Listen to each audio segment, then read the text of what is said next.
একদিকে Russia Ukraine, অপরদিকে Iran Israel যুক্তরাষ্ট্র জুড়ে চলছে তৃতীয় বিশ্বযুদ্ধের উত্তেজনা। আর এরই মধ্যে আমাদের হাতে এসেছে গুরুত্বপূর্ণ আপডেট, আন্তর্জাতিক সংবাদ। শুরুতেই থাকছে ইরানের হামলায় অস্তিত্ব সংকটে ইসরায়েল। এবারে থাকছে ৭ অক্টোবর হামাসের হামলা, তদন্তে যা পেল ইসরায়েলি সামরিক বাহিনী।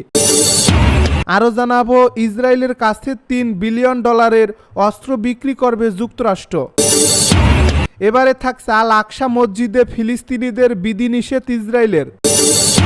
সব শেষে জানিয়ে দিব ডোনাল্ড ট্রাম্প জেলেনস্কির তীব্র বাকবিতণ্ডা, খুশি রাশিয়া। শুনছিলেন হাতে পাওয়া গুরুত্বপূর্ণ আপডেট সংবাদের শিরোনাম, এবারে বিস্তারিত। তবে তার আগে অনুরোধ রইল ভিডিওটিতে একটি লাইক দিন এবং কমেন্ট করে জানিয়ে দিন ভিডিও সম্পর্কে আপনার মূল্যবান মতামত। আরও জানিয়ে দিন ভিডিওটি কোথা থেকে দেখছেন বা কোন জেলা থেকে দেখছেন। ইরানের হামলায় অস্তিত্ব সংকটে ইসরায়েল। ইরান এবং ইসরায়েলের মধ্যে উত্তেজনা নতুন করে বৃদ্ধি পেয়েছে এবং এখন অনেক বিশেষজ্ঞ মনে করছেন যে এই সংঘাতের পরিণতি হতে পারে ইসরায়েলের অস্তিত্ব সংকটে। সম্প্রতি ইরান থেকে শক্তিশালী হামলা চালানো হয়েছে, যার কারণে ইসরায়েলের নিরাপত্তা ব্যবস্থা পুরোপুরি চ্যালেঞ্জের মুখে পড়ছে। ইরানের এই হামলায় ইসরায়েল বিভিন্ন আক্রমণাত্মক সন্ত্রাসী কর্মকাণ্ডের মুখোমুখি হয়েছে, যার ফলে দেশটির সরকার নিরাপত্তার দিক থেকে নতুন দুশ্চিন্তার মধ্যে পড়ছে। বিশ্ব রাজনীতি ও নিরাপত্তা বিশ্লেষকদের মতে ইরান যদি এ ধরনের হামলা অব্যাহত রাখে তবে ইসরায়েলের পক্ষে এটি টেকসই হতে কঠিন হবে। ইসরায়েল এমন এক পরিস্থিতিতে পৌঁছাতে পারে যেখানে তাকে তার অস্তিত্ব রক্ষা করার জন্য চরম সিদ্ধান্ত নিতে হতে পারে। বিশেষ করে ইরান যদি ইসরায়েলের সীমান্তে নতুন প্রযুক্তি বা শক্তিশালী অস্ত্র ব্যবহার করে তবে সেই পরিস্থিতি ইসরায়েলের জন্য আরও বিপজ্জনক হয়ে উঠবে। এখন পর্যন্ত ইসরায়েল তাদের প্রতিরক্ষা ব্যবস্থা শক্তিশালী করার জন্য বিভিন্ন পরিকল্পনা গ্রহণ করেছে, তবে ইরানের সঙ্গে এই ধরনের সশস্ত্র সংঘাতের পরিণতি কেমন হতে পারে তা অনেকটাই অনিশ্চিত। ইসরায়েলের সরকার এই মুহূর্তে কৌশলগত সমঝোতা ও আন্তর্জাতিক সহায়তা পেতে সর্বোচ্চ চেষ্টা করছে, তবে বিশ্লেষকরা বলছেন যে এই যুদ্ধ কেবল ঐতিহাসিকভাবে নয়, আঞ্চলিক নিরাপত্তার জন্যও এক মারাত্মক সংকট তৈরি করতে পারে।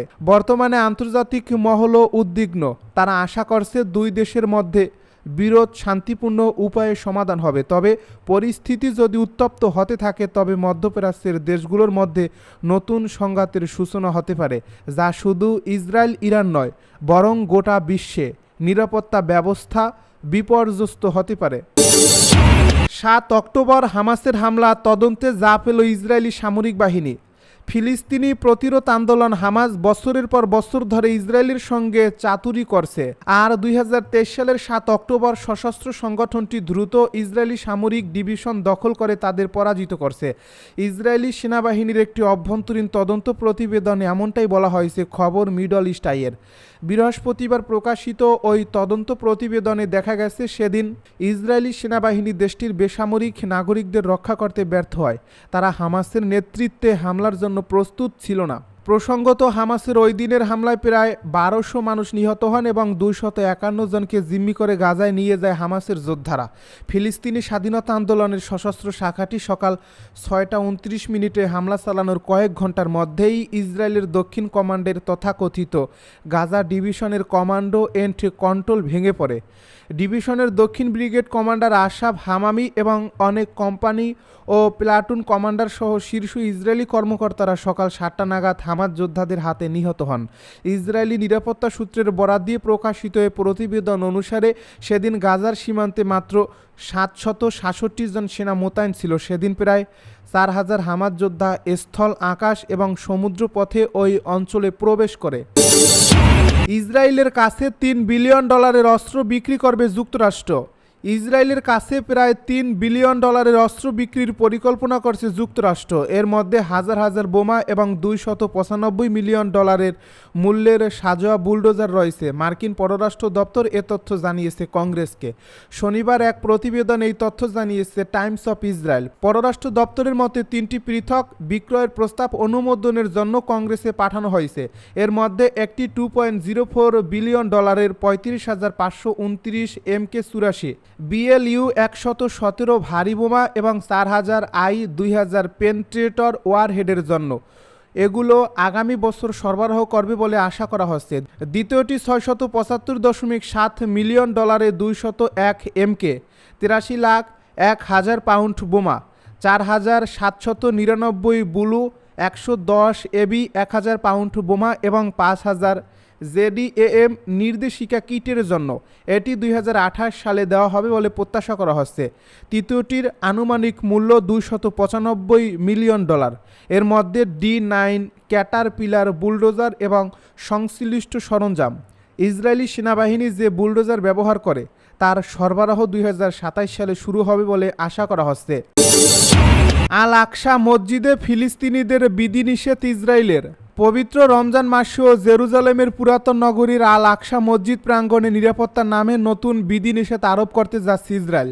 বৃহস্পতিবার ইসরায়েলি সরকারের মুখপাত্র ডেভিড মেনশার এক অনলাইন ব্রিফিংয়ে এই তথ্য জানান খবর আনাদুল এজেন্সির। এদিকে ফিলিস্তিনের গির্জা কমিটি এবং প্রেসিডেন্সি দাবি করছে ইসরায়েল পরিকল্পিতভাবে মসজিদটিকে ফিলিস্তিনি মুসলমানদের থেকে বিচ্ছিন্ন করার চেষ্টা করছে। আন্তর্জাতিক সম্প্রদায়কে তারা এই পদক্ষেপের বিরুদ্ধে সোচ্চার হওয়ার আহ্বানও জানিয়েছে। গত বছর গাজায় যুদ্ধ চলাকালে ইসরায়েল আল আকসায় প্রবেশে কঠোর নিষেধাজ্ঞা আরোপ করেছিল, বিশেষ করে পশ্চিম তীর থেকে আসা ফিলিস্তিনিদের ক্ষেত্রে। ডেভিড মেনশার বলেন, জননিরাপত্তার স্বার্থে প্রতি বছরের মতোই স্বাভাবিক বিধিনিষেধ বলবৎ থাকবে। নিরাপত্তার অজুহাতে এবারও প্রবেশের বয়সসীমা নির্ধারণ করা হতে পারে। গত বছর শুধু 55 বছরের বেশি বয়সী পুরুষ ও 50 বছরের বেশি বয়সী নারীদের প্রবেশের অনুমতি দেওয়া হয়েছিল। সেই সঙ্গে জেরুজালেমের পুরাতন শহর জুড়ে ইসরায়েলি পুলিশের কঠোর নিরাপত্তা ব্যবস্থা দেওয়া হয়েছিল। এ বছরও সতর্কতা অবলম্বনের ইঙ্গিত দিয়ে মেনশার বলেন, সহিংসতা ও উস্কানিতে যে কোনো চেষ্টাকে আমরা কঠোরভাবে প্রতিহত করব। তবে তিনি ঠিক কী ধরনের নিরাপত্তা ব্যবস্থা নেওয়া হবে সে সম্পর্কে বিস্তারিত কিছু জানাননি।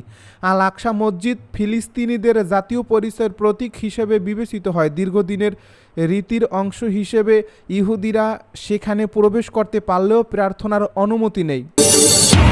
ডোনাল্ড ট্রাম্প ও জেলেনস্কির তীব্র বাকবিতণ্ডা, খুশি রাশিয়া।